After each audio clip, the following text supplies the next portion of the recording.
of a competitive and a prosperous nation. What do we know so far in terms of some of the benefits that this project currently is? Of course, has benefited a lot of Kenyans. If you may ask, it has provided job opportunities for over 2,500 Kenyans as we speak. It's a big boost in markets for opportunities for Kenyans, local materials. Remember, most of the materials that have been used in the Konza technopolis have been from right here or locally manufactured, and of course in terms of manpower, in terms of building materials, and of course in terms of skills that have actualized this program. And of course a lot of Kenyans have also benefited. Remember, it is a partnership between different sectors, the private and also the public, and a lot of Kenyans have acquired skills that will enable them, at least of course other than the city, other than technology, will also help them in their own lives. And also local markets, and talking about local markets, remember the president has had 3 counties today that he has visited, and looking at the Konza technopolis and the Konza the project has benefited residents from 3 counties or 4 counties directly, leave alone the country, 3 counties directly. Looking at Machakos County, looking at Kajiado County, looking at Makueni County, and of course Nairobi, which is the capital. Of course, there is a lot of growth in land value around the Techno City and also neighboring counties as well. Of course, it will promote knowledge, and economy will grow by innovation and engineering, life, also sciences and information communication technology. A lot of countries in the region also are set to benefit. We talk about technology, Kenya being a major hub when it comes to technology. We also expect some of the things that have been nagging the country in terms of technology. You do know that a lot of major servers in the country do not reside in the country, and of course we have to borrow a leaf or technology from other countries. So the Konza Techno City will actually provide all that, and the data center, to be specific. When you talk about data, when it comes, you look at what the government has been able to do in the last couple of years in terms of actualizing each and everything in terms of ICT. The latest one, of course, last week being the NHIF, looking at also matters, polls matters, EBC matters, anything that the ICT or any data that will be required in the country. We will be having one hub that also will serve as a regional hub for technology in the city. President Uhuru Kenyatta, of course, earlier today, a couple of hours ago, he was at the Thwake Dam, where he promised residents that, of course, the recurrent water shortage problem in the lower eastern will be tackled, and of course warning all those polluting water, and the sewerage system there will also be facing the full force of the laws to ensure that Kenyans actually have had a taste of what his government is offering. And when you talk about water in the lower eastern region, it has been a real problem. But going back to the Techno City and the data center, holding all the data, so we won't be having any issues whatsoever when it comes to holding data and retrieving the data as well. We also have an Ubunifu center within, which will be within the Techno City. And talking about Ubunifu, creation or artistry that has come into play, has really also helped a lot of youth. Remember, the Techno City and all the technology that has been used mostly or largely has been from local talent. And of course in Kenya we have a lot of talent when it comes to ICT, being a major hub and an East Africa powerhouse. And the data center, of course, will also help better quality, of course, of storage data and access. We also have the backup data, which has been in Tier 3. Of course, we have Tier 1, Tier 2, and Tier 3. So being a Tier 3 infrastructure project will be one or state of the art. And as you can see from live pictures, leaders from all walks of lives, including the clergy, have gathered to ensure that the official opening of the National Data Center is smooth. Actually, this is the phase 2 of the project. Remember, a lot has gone into the project. Looking at the complex, or after each and everything has fallen into place, the Konza Technopolis Development Authority headquarters will be right here, as you can see in your pictures. Guests there actually waiting for the head of state to have just a feel or a tour of that. It will be holding 9 floors office block. There will also be a conference facility, a hotel block. They also house a lot of project components. Talking about horizontal infrastructure, the Konza complex will also be housed right there, including the Konza National Data Center and Smart City Facilities project. Not forgetting the Kenya Advanced Institute of Science and Technology, KICIT. Of course, it came about when we actually came up with the Vision 2030. Remember, Vision 2030 will utilize a lot of ICT infrastructure that is current and, of course, that also ongoing. There will also be the environment conservation and wildlife management. And talking about the horizontal infrastructure project, there will be construction of also roads, drainages, also water collection, treatment and distribution and sewerage facilities. This will be key. I'm saying this will be key because looking at Konza City, it has and it will benefit a lot of the counties that I have mentioned, including Machakos, Kajiado, and of course Nairobi, which have seen the country or all those 3-4 counties having a problem when it comes to water collection, treatment, and also distribution.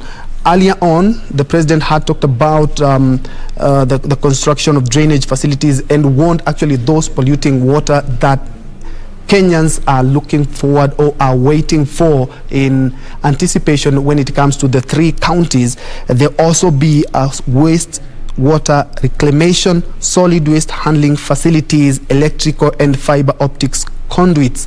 Talking about that, there's over 500 kilometers just within Konza. There are about 500 kilometers of fiber optic cables. So you can imagine, leave alone now, when it comes to the Technopolis, 500 kilometers of cable that will help or will assist in actualizing the entire Konza city. Remember, it's a 2030 Vision 2030 project that is also expected to help more than 20 million Kenyans directly or indirectly.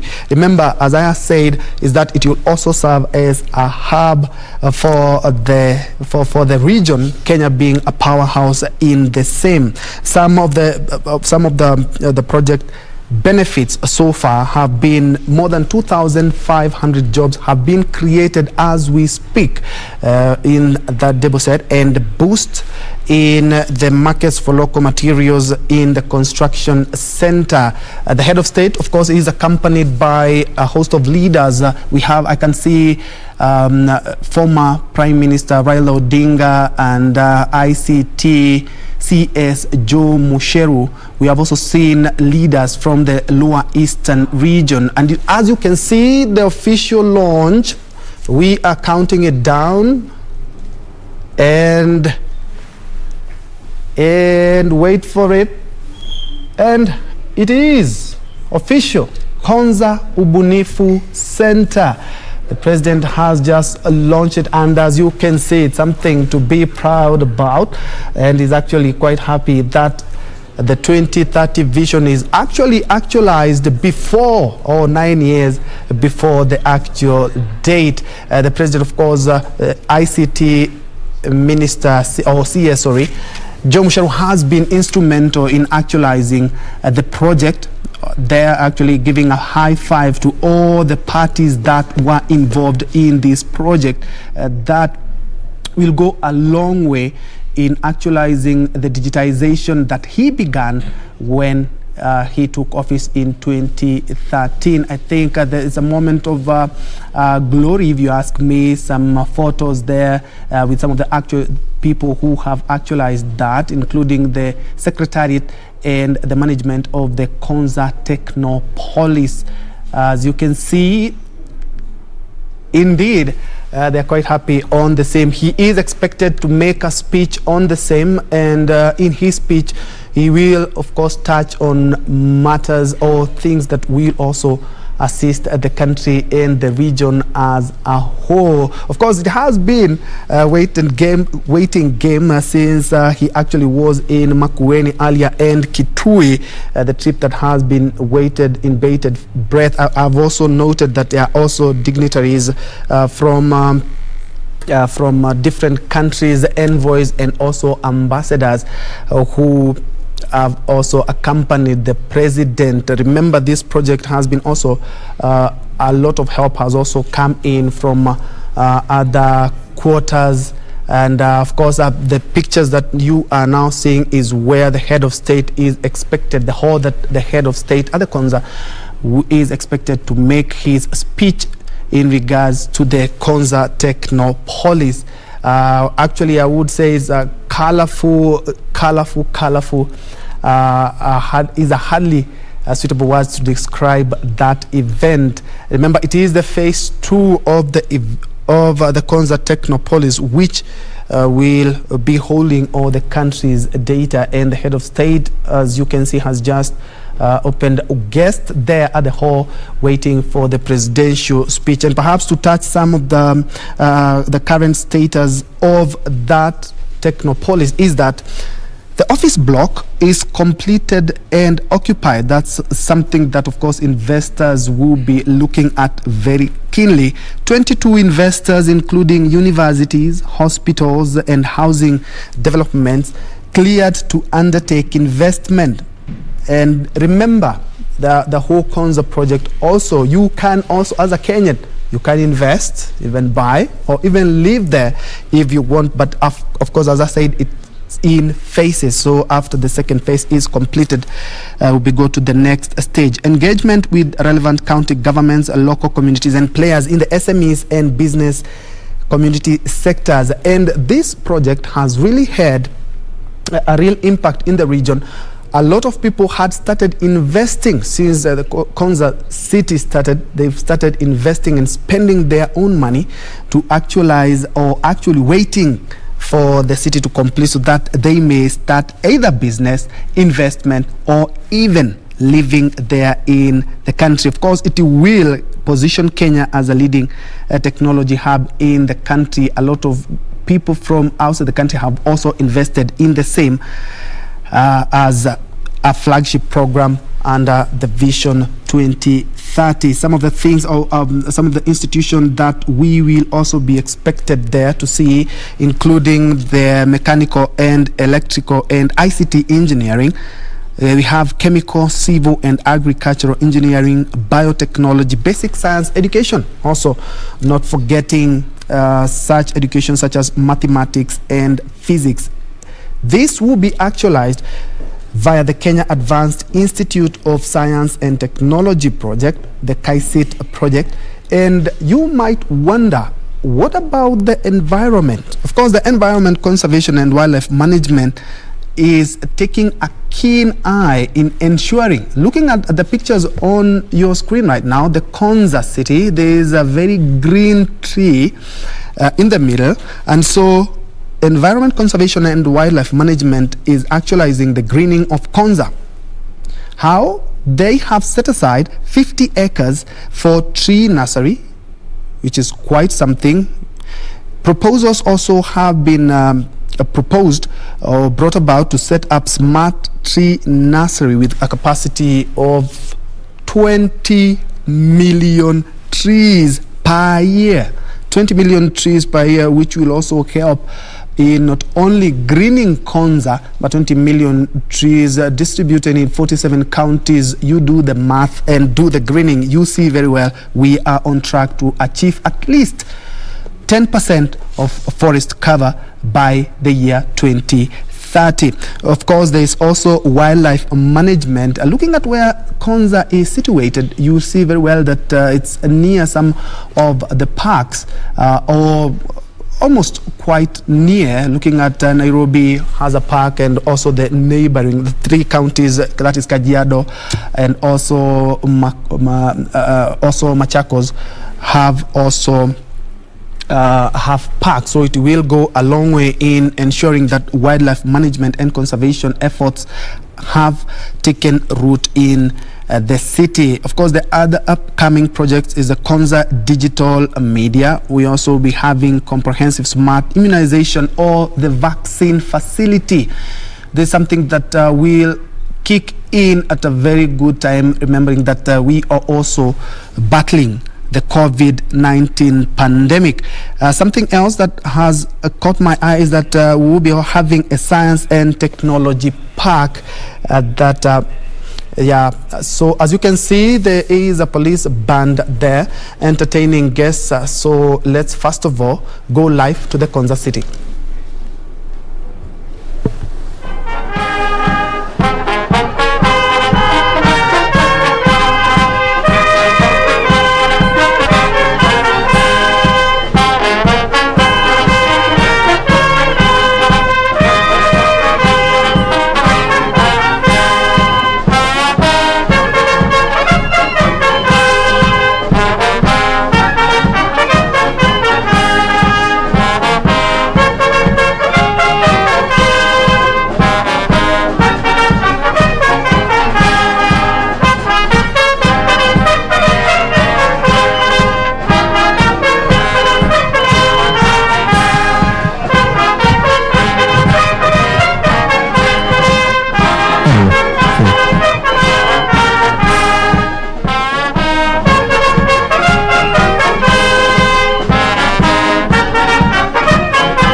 That was just some more entertainment from the police band as we wait for the head of state and other dignitaries who will be making, and actually they are making way to the hall where the head of state is expected to make his maiden speech in regards to the Konza Techno City. And I'm also informed that, of course, there will be an SGR terminal, which will also simplify transportation in the region. And it's a good thing because looking at the already infrastructure that is ready there for SGR is that it will ease transportation in not only the counties that are surrounding Konza, but also other counties like we have the railway to Nakuru. We also have to Mombasa, which will also be eased in the Konza city. A lot of people, leave alone waiting with bated breath for each and everything to fall in place. You know, it's actually in phases. This is the second phase. We're expecting the third phase, and when the whole project comes into fruition, it will actually be something that will be one of a kind in the region. Talking of that, we will also be having smart city sewerage plant for the technopolis, where, of course, residential houses and apartments. Actually, the project was launched by CS Joe Musharu earlier this year, after, of course, commissioning the administration block complex, which is already done. Of course, the backbone of Konza has been and will be power and smart technology. which will come in handy. You also be having smart lighting, also be having Wi-Fi smart functions where almost everything will be digitized, will be something to be very keen on. And talking about data center, because that is exactly what the president will be commissioning today and has just officially done that, is that 17.5 billion which has been sunk into the project is expected, of course, to bring more than that in the next coming years. And being a 2030 flagship project, and some of the places that were expected to be commissioned have already been commissioned, we can say it is in the right direction that the project is headed. Remember, phase 1, which was already completed, sits on a 410-acre piece of land, the contractor being the ICM SPA of Italy. As I had said, that the government also had to request some of the players also to chip in to ensure that this is a whole project that will not only help Kenya, but as I had alluded earlier, is that it will be a technological hub in the region. Remember, the Ubunifu Center will give rise and of course a chance for youths and anybody with technology that can boost the economy or even boost the Konza technopolis will be more than highly welcome. The head of state, of course, flagged by leaders from the counties in the lower eastern, as we had seen earlier. Earlier in the morning, he had a meeting. There were 6 governors who were present. Of course, we have other CSs who are also present as he flags the project. And some of the things that also will be expected in the data center for the backup data tier 3 will be quality infrastructure, and of course the Konza technopolis will be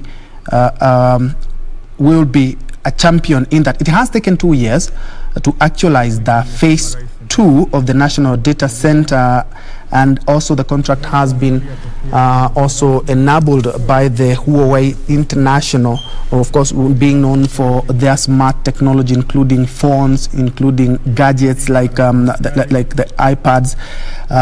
There are also gadgets that are in data recovery and management. Remember, as I had said earlier, that the backbone of Konza is power, and they will only be using smart features of technology. So we will be keen to see some of those technology that we have seen in advanced countries or in other developed countries in this project.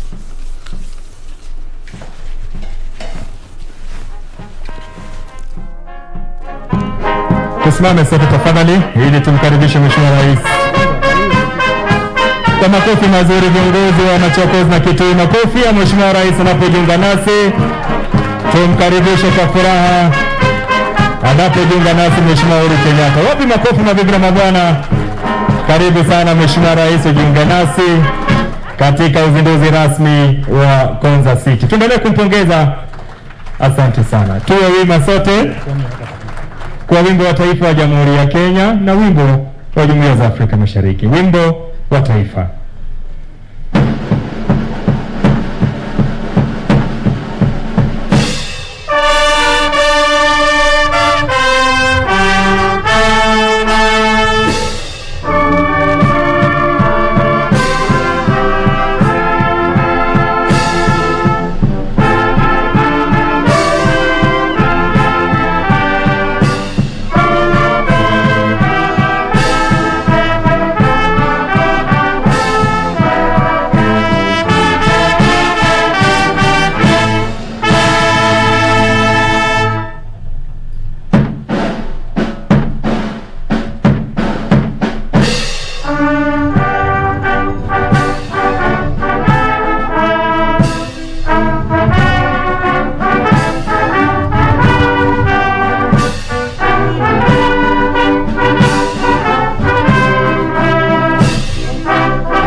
Tuendelee kusimama kwa ajili ya maombi mafupi tukiongozwa na Architect Ana Usiemi.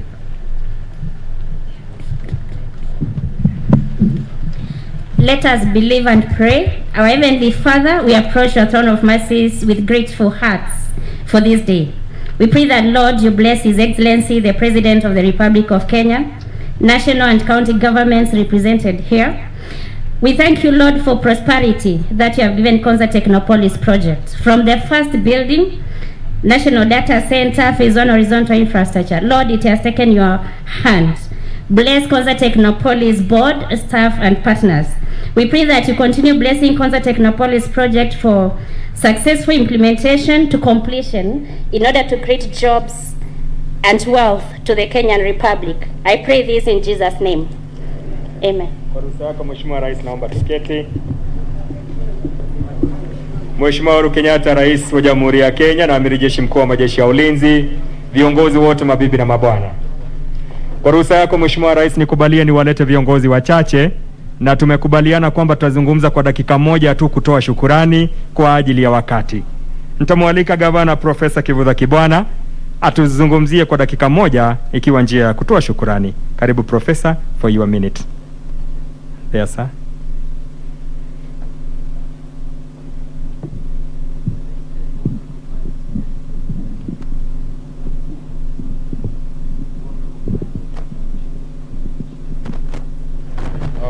Your Excellency, President Uhuru Kenyatta, karibu hapa ni Kilome, ni Kimakiu ward. Leo tumekuwa na wewe, tunashukuru sana kwa sababu kutoka Thwake umezindua, umeangalia jinsi hapo panaendelea na tukaona panaendelea vizuri sana na tunashukuru. Na hapa Konza vile vile jinsi tumeelezwa, hata hela zimetengwa, tunaendelea vizuri. Na hata nilipata nafasi wakati tulienda Korea, nikiwa nimetumwa na serikali yako kwenda pia kutafuta pesa huko, na tunajua kwamba this is a success. So we are really very grateful. Very quickly, because of the 1 minute, we did ask you about Emali Ukia Road, which is a very important, one of the most important roads. We asked you about the university, Makueni University College, and you remember we had talked about a regional bank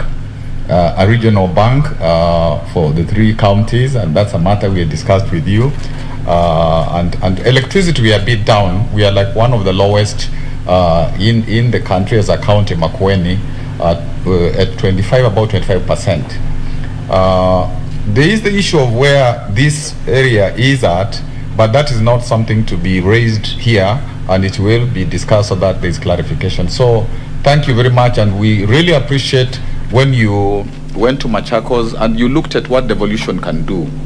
And I believe devolution will be one of also your legacies, kwa sababu pesa zile za devolution zinatoka national treasury, zile za national government, national treasury. So all these are, projects of your government, and we are grateful. Karibu tena Makueni for the devolution conference. Hata tunaomba pesa kidogo ndio tuitengeneze hiyo iwe nzuri kabisa, hiyo devolution conference. Thank you very much. Na jinsi umeona wewe mwenyewe, ile siasa ilikuwa ndogo ndogo, hakuna, tunaendelea vizuri. Now that is the spirit that we want, because we want to focus on development, not to focus on things that don't matter. Karibu na karibu tena. Thank you, Professor. I will invite Governor Daktari Alfred Mutua just to say a thank you note. Karibu Daktari, Governor Mutua.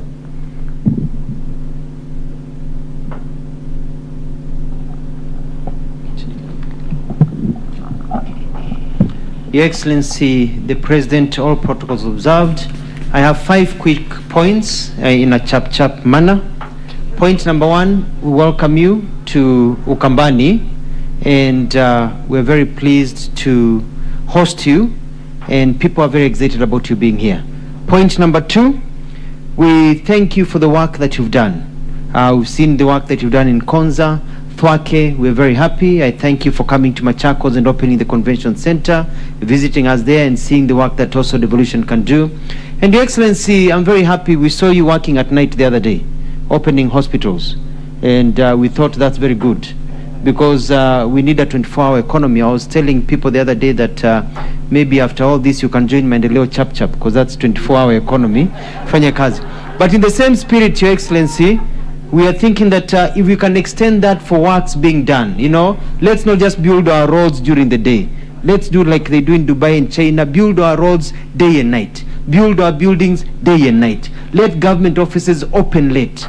The more, you know, we extend working hours, it means that the economy will grow much faster, Your Excellency. My point number 4, Your Excellency, is that leadership is very important, and you've shown good leadership. And leadership should be about doing things for people.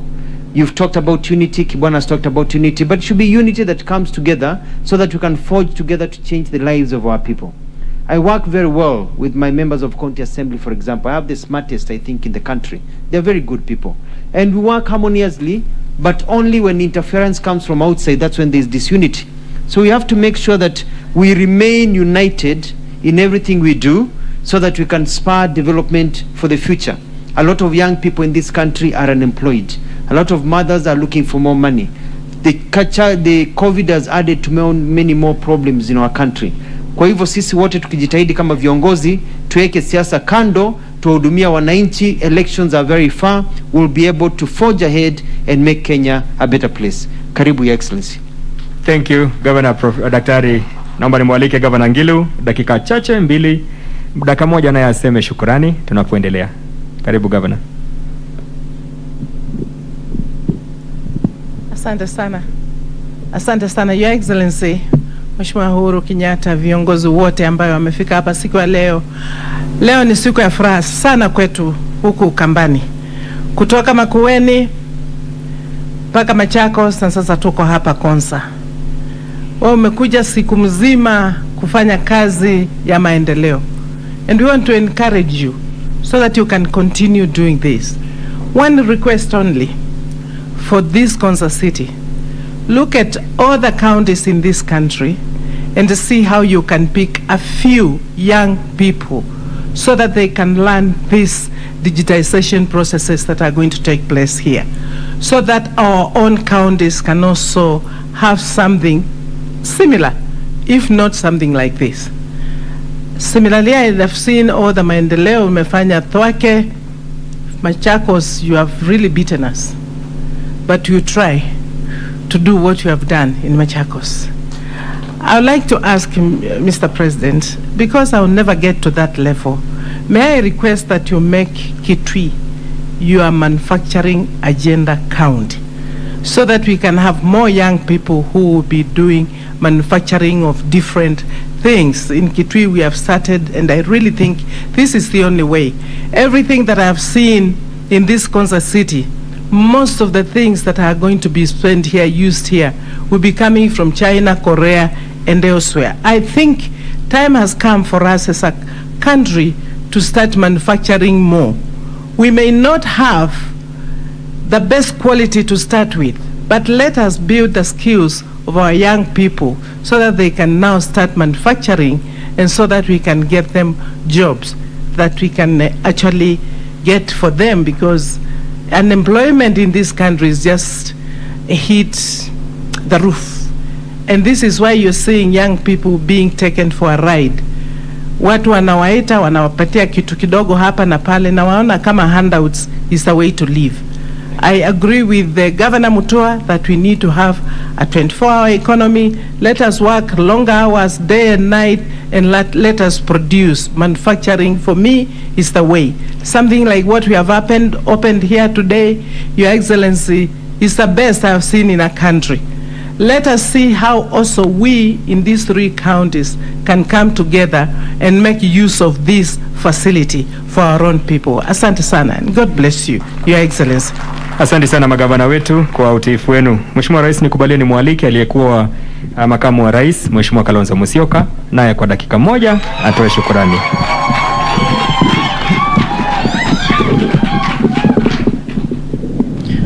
Mheshimiwa Rais na ndugu Raila, magavana wetu, and all protocol observed, karibu sana Ukambani. When I was in Murang'a, The idea of Muthonua iliingia kwa akili sana. And we agreed you have just begun this tour, and you not only eat muthokoi, utakula pia nzu. This is a season for nzu. Nakubaliana na viongozi wenzangu kwamba zile tofauti kidogo kidogo ni sibling rivalry, but the bigger picture ni kwamba eneo hili lilikuwa la kusubiri kwa furaha tele, na ili nchi ijue. We mwenyewe ulituambia juzi Jubilee 2, which is 2017, with the handshake of our brother here, has given you time to work, and Kenyans can see a very hard-working president.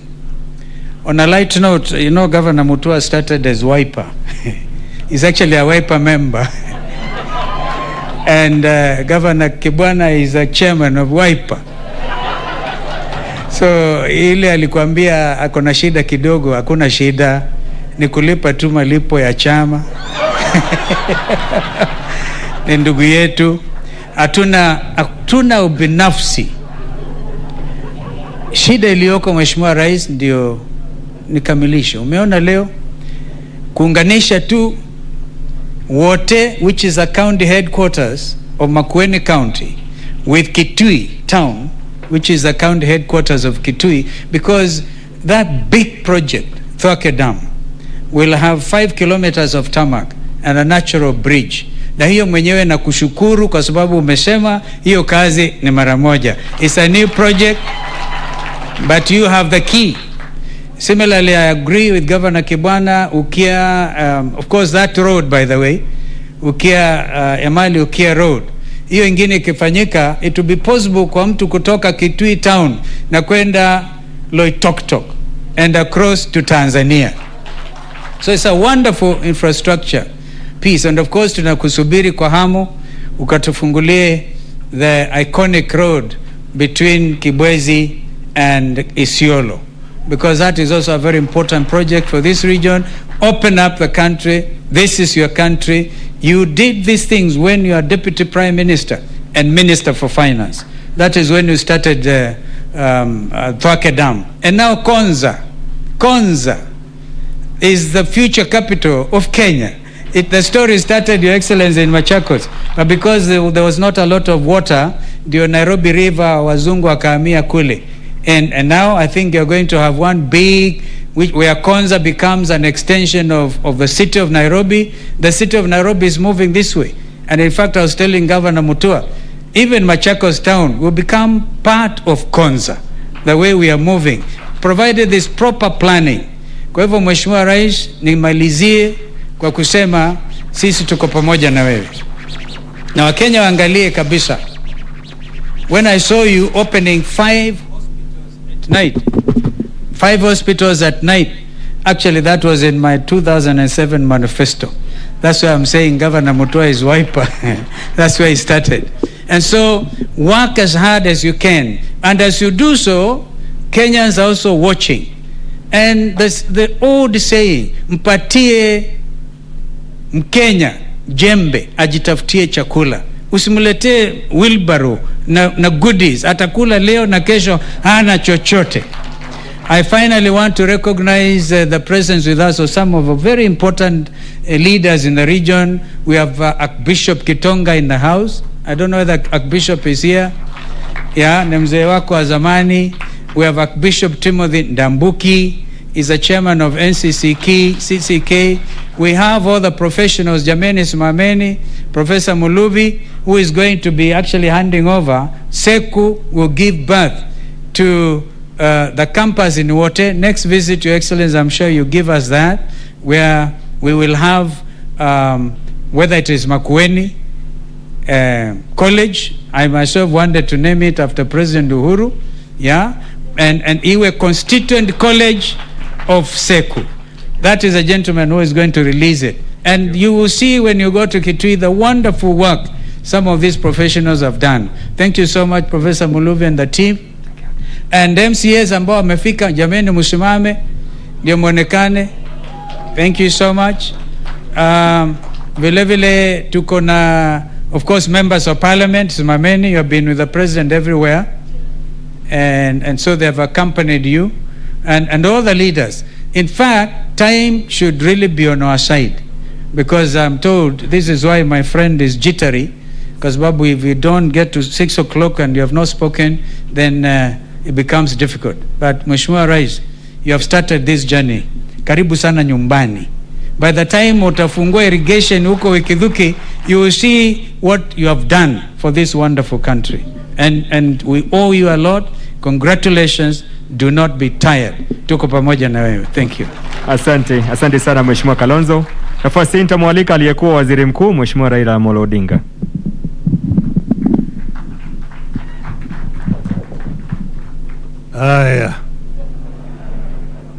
Your Excellency the President, ndugu yangu Stephen Kalonzo Musyoka, wa governors na wote viongozi wamefika hapa.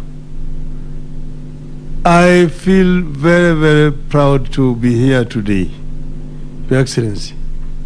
Now Kalonzo says that Professor was a member of WIPA, but I just want to remind him that him, Charity, Professor, yourself, you're part of NASA. Sorry, not NASA, ODM.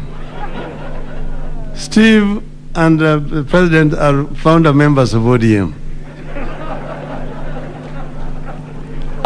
But this is a great day, Your Excellency. Because, you know, sometimes dreaming is a good idea. You don't think you're going to dream, you just dream. And you dream about big things, and then eventually you decide that it should be made. So you can remember when we had NESC, then there was the dream of Vision 2030. And we said it can be done. And then we came up with flagship projects. LabSet, SGR, Konza City, ICT Center, SEZs, and so on and so forth. And they are now coming into reality. We've come here to Konza, and we have seen the state-of-the-art ICT Center coming into reality here. This is a great thing that we should be proud of. It is possible, it is a proof that if we are determined, we are united, and we work together, it can be achieved. What's coming here? This is really going to take Kenya into another level, this center that we're putting up here. And we had at that time talked and said, because Nairobi is expanding too much and becoming so crowded, that we move to Konza. And we are going to put up an international airport here in Konza. So that like you have LaGuardia and JFK. You have got Gatwick and Heathrow. So we can also have another big international airport here at Konza. Then we went to Thwaki Dam. Another big project. Irrigation, clean water supply, power generation. That is going to revolutionize the lives of people down there.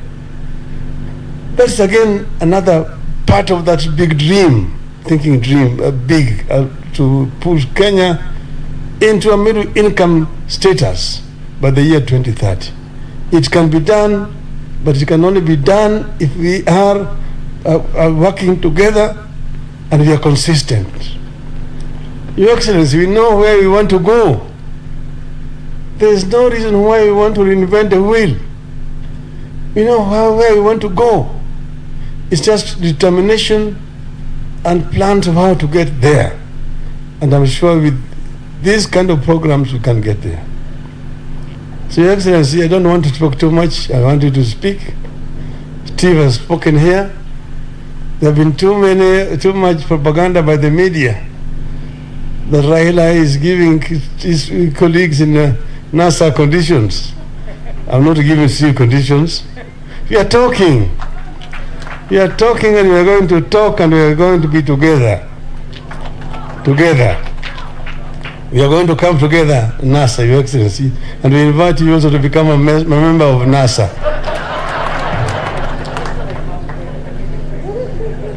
Thank you. Asante sana Mheshimiwa Raila Odinga. Nitamwalika waziri ili aweze kumwalika Mheshimiwa Rais azungumze nasi. Karibu Waziri Musheru. Your Excellency, Uhuru Muigai Kenyatta, President and Commander-in-Chief of the Kenya Defence Forces, all protocols observed. Please allow me just 1 minute to thank you for making this dream come true. Konza is here because of you, sir. I can say the support that you've given us as a ministry and in turn Konza to be able to build what we have today. It could not have been done without your personal intervention and your personal support. More importantly, sir, your vision, because you've been everywhere and you've seen what we need to do. And many of the aspects that we have within the city are there because you came and supported us to be able to do that. So I want to first thank you for that. I want to also recognize the team from Konza who have really done a great job to be able to ensure that we have this work going on. When we started, sir, you remember people were always saying this is a ghost town, it's a dream, nothing is happening. In fact, when I joined government, they were in Westlands in a very, I think, 2,000 square foot office. Now they're in 5,000 acres. This is the kind of progress and development that we want to see for the country. I know we're very short on time. I want to thank you personally for having given me also the opportunity to lead this ministry that's leading Kenya into the 4th industrial revolution to ensure that we're going to be amongst the leaders in the world, not just in Africa. And as I mentioned to you earlier, sir, Konza has now been recognized by the world. The International Association of Science Parks and Areas of Innovation has recognized Konza, and now the head or the president of Africa is John Tanui from here in Konza. Your Excellency, you've created another president in Africa. I'm happy to say he's also on the international board. And so, sir, a lot has been said, a lot is being done, and we promise you by next year we will have completed the horizontal infrastructure. We have over 26 companies that have already signed up and are working with us to ensure we see now the vertical infrastructure coming into place, hospitals, schools, hotels, as well as apartments. All these things are coming up. And so I'll also encourage Kenyans to also come and participate. So Your Excellency, with those few remarks, I would like to now invite you to address the people. Asante sana. Asante, Joe. Please be seated. Thank you very much. Hamjambo nyote. Hamjambo tena. Nashukuru.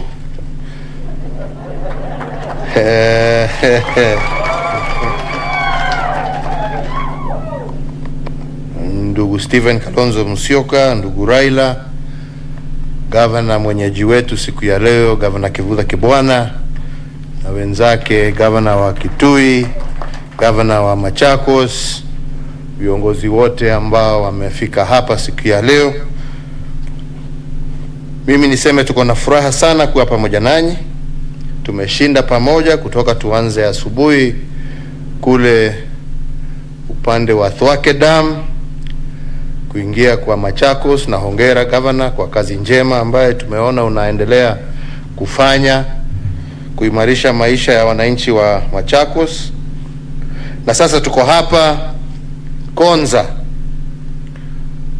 tukikuja kukagua mradi huu, mradi ambao ni wa kisasa na wa kwanza katika eneo yetu ya Afrika Mashariki, upande wa Horn na hata Central Africa.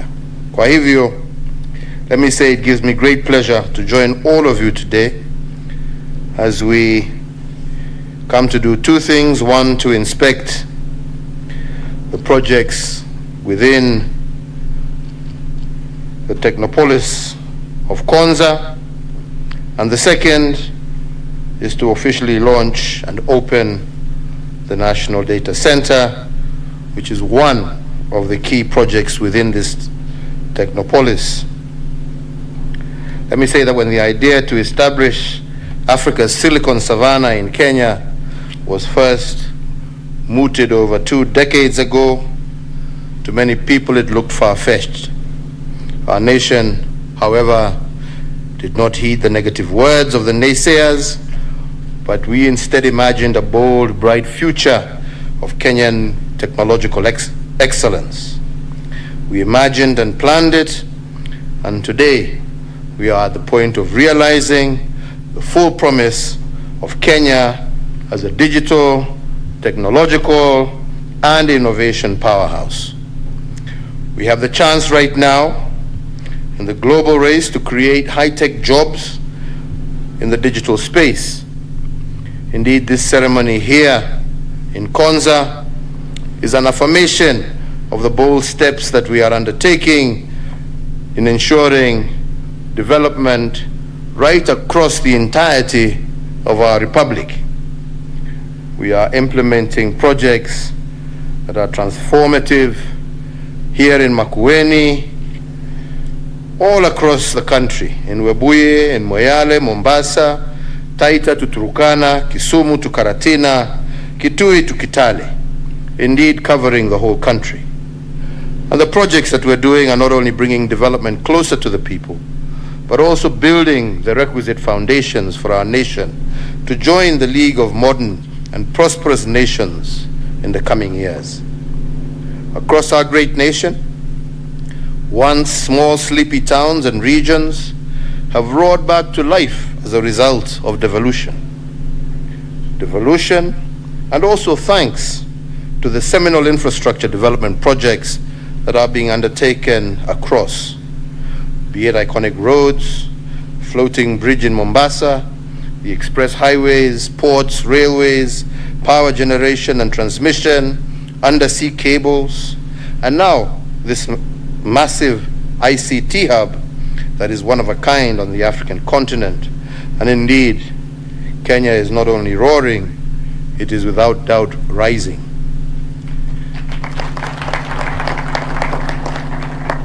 Some, as I said earlier this morning, have said that we should hold off in investing in infrastructure. However, I have refused such advice because I know what new roads mean to our farmers, who now get to use it to send crops to market faster and easier. We know what it means to the average citizen to have electricity lighting their homes and powering their enterprise. I know what it means to our children when we improve on digital learning. We are not only implementing projects or infrastructure projects, but through these we are actually building our future. The roads and bridges that we have built not only connect towns, but also are a path to prosperity. The projects that we are commissioning today within this technopolis will create thousands upon thousands of quality jobs, launch hundreds of startup companies that will rise to national, regional, and continental, as well as global prominence, and deliver the innovation and technologies that will drive Kenya into middle-income economic status. As part of our national development agenda, we envision that within a decade, Konza will be the most modern city on the African continent, powered by a thriving information, communication, and technology sector, superior, reliable infrastructure, and a vibrant business and social scene that will be the envy of the continent. ICT is our present, but also our future. And indeed, the COVID-19 pandemic has shown Kenya and the world the power and the power as well as the potential of ICT to insulate vital processes from unforeseen disruptions, as well as spur innovation and growth even in the most challenging times, as we have seen from the young people who are just exhibiting out here. We live in an age of information and technology. The world of today will be, and more so the world of tomorrow, shaped by these two aspects. Our success as individuals and communities, businesses, and as a nation is largely dependent on how well we can adapt and adopt to technology. The Konza technopolis is envisioned as a sustainable world-class technology hub and a major economic driver for the country, with a vibrant mix of businesses, workers, residents, as well as urban amenities. Upon completion of the project in the next few years, Kenya's position as a global hub for science, technology, and innovation will be entrenched even further. The next phase of the project will include the development of a health referral facility that will serve not only the country, but also the East African region. We will also, in the very near future, 1 month, my brother. Yes, okay. Within the next few weeks, we will be back here to ground break on the most modern science and technology university on the African continent. Furthermore, Konza will also attract housing for the over 30,000 residents who will be requiring at least 5,000 housing units. And I believe Konza will lead the way in modernizing our housing here in Kenya.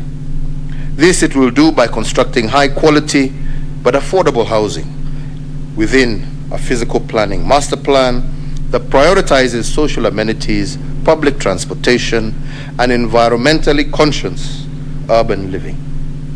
So, ladies and gentlemen, we must bear in mind that Konza shall feature supporting infrastructure across all sectors, institutions of higher learning, schools, research and development facilities, incubation centers, data centers like the one we have just opened, light manufacturing and industry, retail establishments, hotels, convention centers, entertainment facilities, stadiums, and cinemas, amongst others. So in conclusion, ladies and gentlemen, this Konza city is not just for the people of Makueni. This will service all the people of the Republic of Kenya. This will be the model on which the future of Kenya shall be built.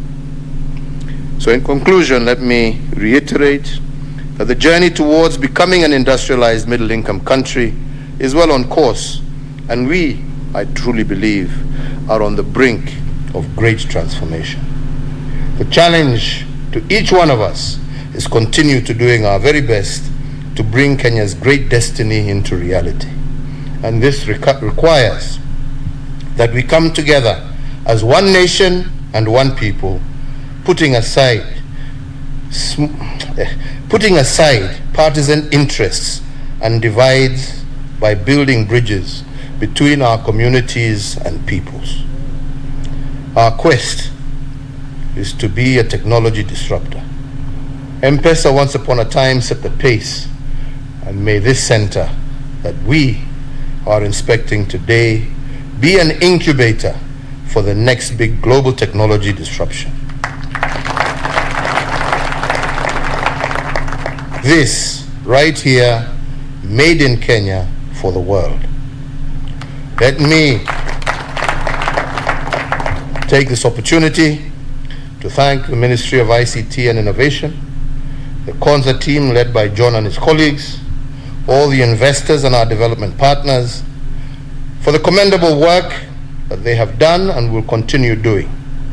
Kenya's bright future is beckoning, and you are the stewards and of course are part of that future. Sitaki mimi niseme zaidi ya hapo kwa sababu ya masaa, isipokuwa kusema ya kwamba niko na furaha kuwa pamoja nanyi siku ya leo, tukijua ya kwamba tuko hapa kwa sababu ya maendeleo ya nchi. Na maendeleo haipatikani hivi hivi tu. maendeleo yahitaji wananchi kuwa wakifanya kazi pamoja na wakiwa na mwelekeo mmoja, tukijua ya kwamba hakuna mtu mmoja peke yake ambaye anaweza kubeba uzito wa nchi, lakini tukiubeba sisi wote tutafaulu. Tutafaulu na tutashinda. Na kubadilisha nchi, wenzangu, sio kitu rahisi. Huwezi uamuke kesho asubuhi ubadilishe maisha yako, lakini ukiungana na wenzako na tujitolee sisi wote tufanye kazi ambayo inatakikana, badala ya kutumia nafasi na nguvu zetu kutupiana maneno na kuangushana na kutusiana na kujaribu kushindana ni nani ako na nguvu kushinda mwenzake. Tukiwacha haya na tuseme ya kwamba sisi zote tuko na kipawa ambacho Mwenyezi Mungu ametupatia, na tukitumie hicho kipawa kusaidia wenzetu na kusaidiana na wenzetu, tutafunga na tutafika safari mwisho. Na mimi hilo ndilo ombi langu kwa viongozi. Kazi haiishi kwa muda wa mwaka mmoja, na kazi haitamalizwa na mtu mmoja, lakini kazi itaisha tukiwa na maono pamoja ya kwamba pahali ambapo tuko, pahali ambapo tutaamkia kesho, na pahali ambapo tutakuwa kesho kutu. Hii ndoto ya Konza haikuwa ndoto yangu, ilikuwa ndoto ya wale ambao walikuweko mbele yangu. Mimi nashukuru Mwenyezi Mungu amenipatia nafasi ya kuitimiza ndoto hiyo na kuianzisha, na wengine watakuja na wapeleke hiyo ndoto hiyo mpaka area hii yote iwe imejengwa, na tuwe na mji ambapo kila Mkenya pahali popote alipo atajivunia, na wengi watatoka hata nchi za nje kuja kusema ya kwamba tunataka kuleka hela zetu hapa, tunataka kuishi hapa Kenya kwa sababu ya bidii ya wananchi wa Kenya na yale ambao wananchi wa Kenya wametimiza. Hapo ndipo utajiri jameni utatoka. Tunaelewana wenzangu? Hapo ndipo utajiri utatoka. Hapo ndipo kazi ya vijana wetu itatoka. Lakini ukiamkia yako ni kushtumu ya mwenzako, yako ni kulaumu mwenzako, yako ni kudanganya ya kwamba wachana na huyo, mimi nipe, utaniona baada ya mwaka mmoja. Kwani wewe ni malaika ama Mungu jameni? Badala ya tuungane pamoja tuseme tufikishe hapa alafu tusonge mbele. Hivi ndivyo njia ya kujenga nchi. Tuliambiwa pale wakati tulikuwa pale Dhwake na governor wetu Kibudha Kibwana, ya kwamba watu walianza kuongea juu ya Dhwake Dam wakati ya mkoloni, lakini ni kuongea tu. Mwaka unaingia, mwaka unarudi, mwaka unaingia, mwaka unarudi, namna hiyo tu Lakini kwa sababu tumeungana na tumeshirikiana, na nataka nishukuru viongozi wa bunge ambao walituunga mkono na wakahakikisha ya kwamba tumeweza kutenga ile pesa inatakikana. Nataka kushukuru viongozi wa mashinani ambao waliona maono na wakukubaliana tufanye kazi pamoja. Wale watu ambao walikuwa kwa hapo site hapo Ndamu iko, tukafanya kazi pamoja, wakalipwa kwa njia ya utulivu, wakaondoka, ndio kazi iweze kuendelea.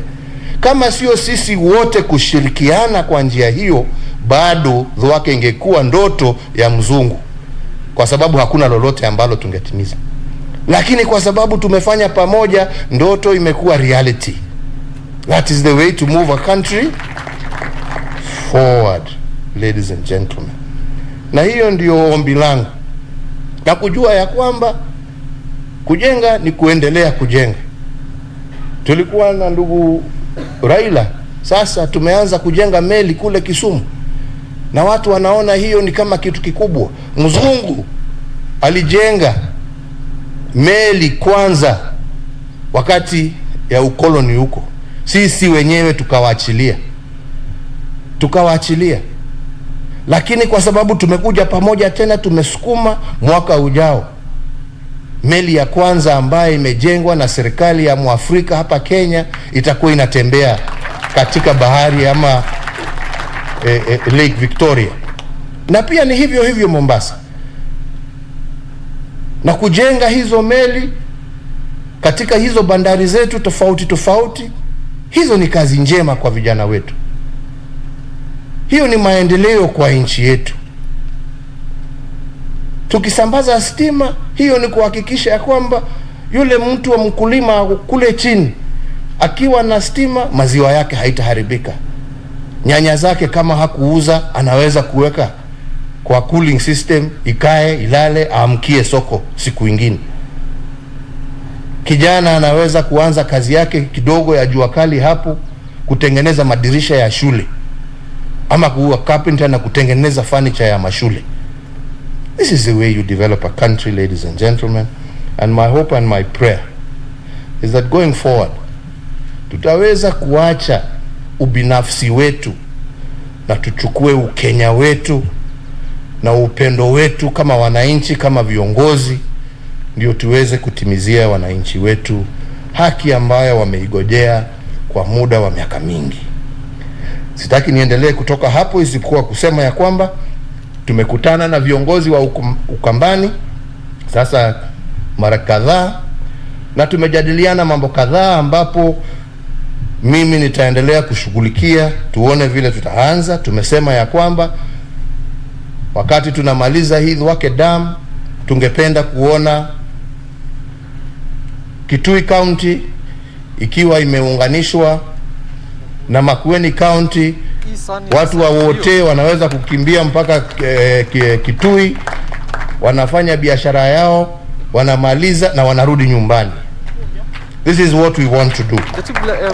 Tumekubaliana ya kwamba tunataka pia kuona barabara za eneo hili la Ukambani zote zikiwa zimeshikana, na kulingana na hiyo kuna kilomita karibu 132 ambazo zimebaki.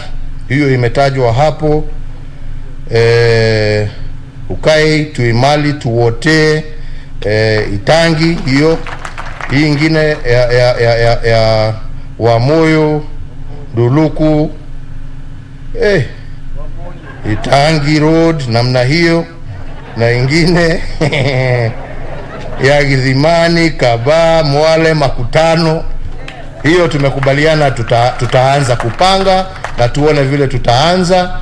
Majaliwa ya Mwenyezi Mungu, tuone tutafikisha wapi, na wale watakuja baadaye waimalizie, ama ni namna gani? Si ni hivyo?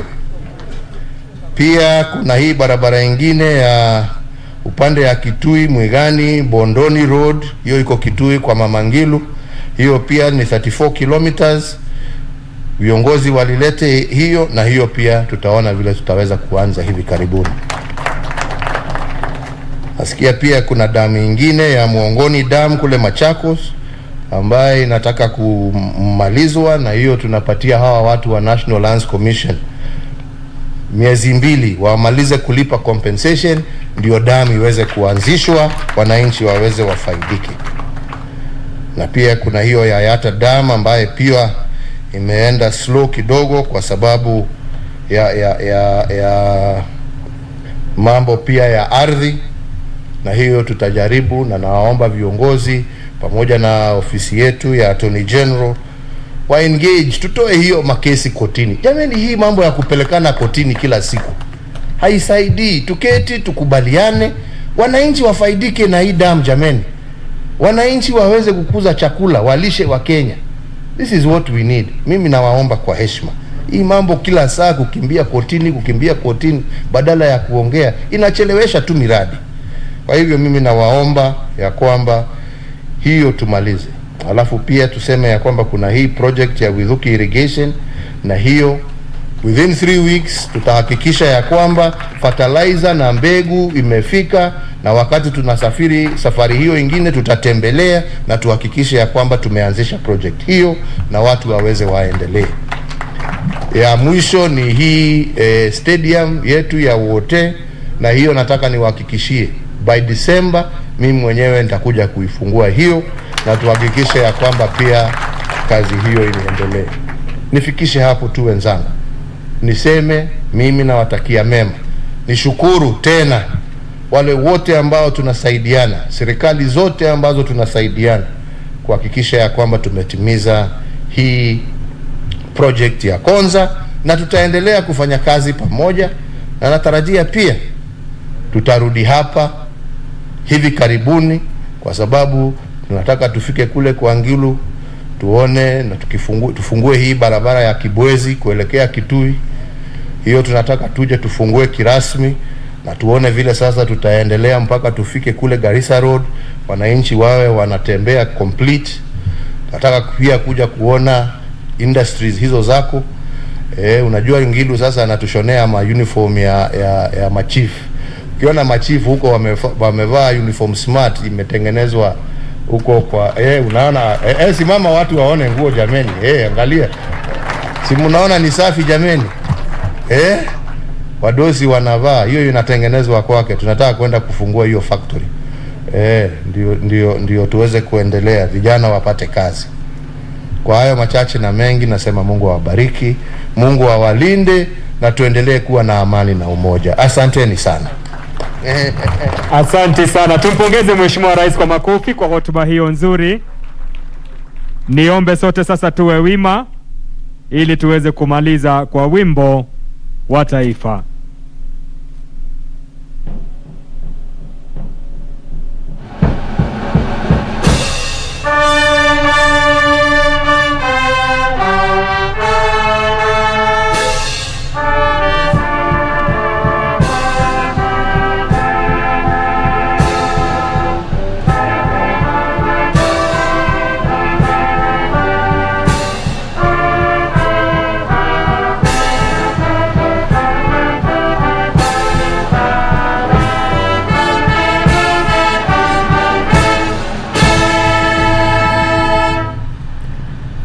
Asante sana. Nitaomba viongozi tuwe watulivu, tumpe Mheshimiwa Rais nafasi aondoke. Tuwe watulivu viongozi, tusije tukashinikiza na kutoka. Tumpe nafasi Mheshimiwa Rais aweze kuondoka. Asante sana. Tunakutakia safari njema Mheshimiwa Rais. Full words by the head of state, President Uhuru Kenyatta, just after launching the National Data Center at the Konza Technopolis there, and of course promising several projects in the pipeline in the region, of course mentioning Water Stadium, which will be opened in December. And he has talked about politics aside, let's focus on national interest. Of course, he has thanked all the stakeholders, including Parliament, who have approved the project for the Konza project. The project has talked about it being the first of its kind in East, Central and the Horn of Africa, being one of the best African silicon savanna project ever. Of course, talking about how it will and has brought a life to the region. Of course, you've seen the three governors talk there, and of course allowed the president for the project. And he has talked about, of course, creation of jobs and opportunities, not only for the three counties, but Kenya and the region as well. I can see my colleague Alan Aoko on standby, and he has been and has followed the Konza project since its inception, and today was no exception because he was there since morning. Alan, what can you tell us, the feel of how the project has been? Indeed, thank you very much, Ben Troy. Indeed, we've been here since morning and we've been following the president, especially in this technopolis. There's construction going on here, especially in the horizontal things. That means the roads and the fiber optic cables and the electric cables and all the sewer lines. That is what we call the horizontal infrastructure. Of course, many Kenyans are curious to know how is it possible, or what does it mean if we can't see a vertical infrastructure in the city. But we were told that it's important for us to bring in the horizontal infrastructure first and then bring the other infrastructure later. Indeed, as you've heard from the speech of the President, Mr. Uhuru Kenyatta, the technopolis is it's a multimodal project, which means that it is a mixed-use sort of project. Today, he came to officially open the data center, and the data center phase 2, which he opened today, is a state-of-the-art data center which is set to be acting as a backup for the country's data needs, and of course help the smart city become the fiber optic backbone of this technopolis. And of course you heard him also mention that he had also gone to see the Konza complex, which is actually the administration block of the city. He went there and also signed the visitors book and went ahead and went to the viewpoint, which is at the 7th floor, or is it the 8th floor rather, where he was able to see the whole expanse of the technopolis. After that, of course, he came down to, of course, now launch the data center, the phase 2 data center. And now after the speech, of course, he will now close off all the rounds that he's been making today. Of course, he started all the way in Twake Dam and then came later now to the technopolis. The technopolis, which is to be the only smart city in East and Central Africa, as you said, as we are starting, Ben Troy. And of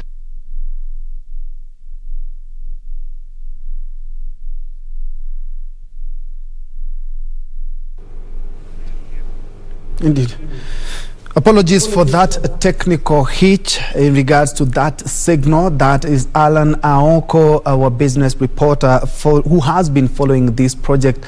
And today he was there since early morning, and he was talking about something that President touched about. The President said that next year, horizontal infrastructure will be complete and the vertical infrastructure is way ahead of its time and it's well on course. Of course, the project is expected to be completed before its time, being a 2030 vision, part of the 2030 vision. And of course, he has talked about also the vertical infrastructure coming in with a lot of investors as well. Of course, the President has talked about touring and bettering infrastructure in terms of roads.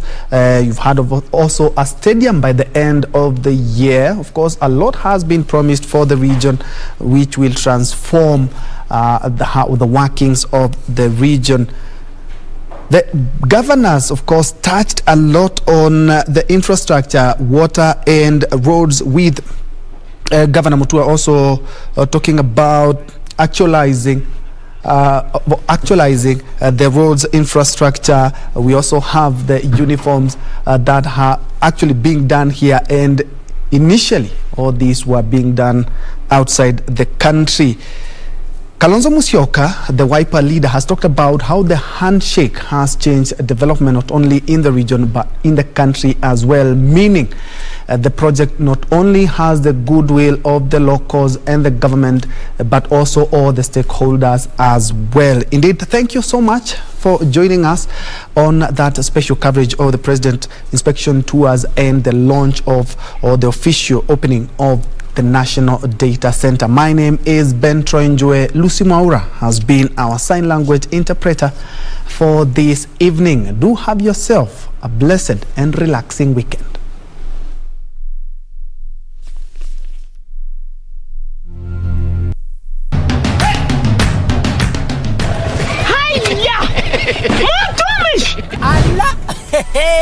Nissan Serena ndio hii. na unaweza kuwa wewe ndio tunapikia simu. Kodi ya Nissan Serena ni NS. Alafu kisha kwenye amount ni 50 bob. Hii Nissan Serena tunakupatia na shilingi 50. Kujiunga na QuickBid ni rahisi. Enda kwenye M-Pesa, bonyeza paybill kisha weka business number 4032353. Kwenye account weka kodi ya bidhaa unayotaka na bidi yako ya chini zaidi. Kwa mfano TV 16. Kisha weka shilingi 20 tu kama idadi yako. Weka bidi yako pia kwenye www.quickbid.co.ke. Kumbuka, bidi ya chini zaidi ya kipekee ndio hununua. QuickBid, bidhaa bora kwa bei ya chini.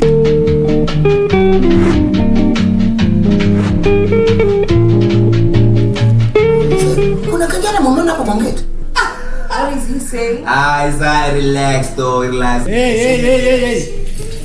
Mkiingia hapa kwenye koti hapana kushikana. Hey, cool down, man. Mlijuana na yeye at what time? Ayo, mtoto amekaa miaka 10 yote. You see, you don't even know. Kijui? Yes, because you are a Tom and Jerry. Nimekutison. I don't know you anymore. Nani nilisomesha wewe kuanzia primary? Ilikuwa Harambee. Secondary? Harambee. Natoa ngoja mimi na laani hiki jana. Wewe mzee. Wacha mimi sawa. Wacha mzee, wacha kutoa nguo.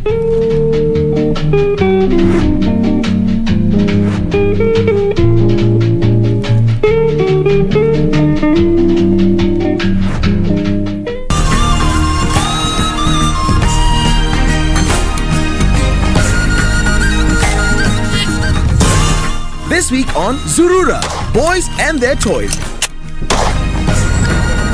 Tunaenda out of town. Get to learn the benefits and beauty of running your own home garden. That is so cool and pretty. Demystifying fishing as an elitist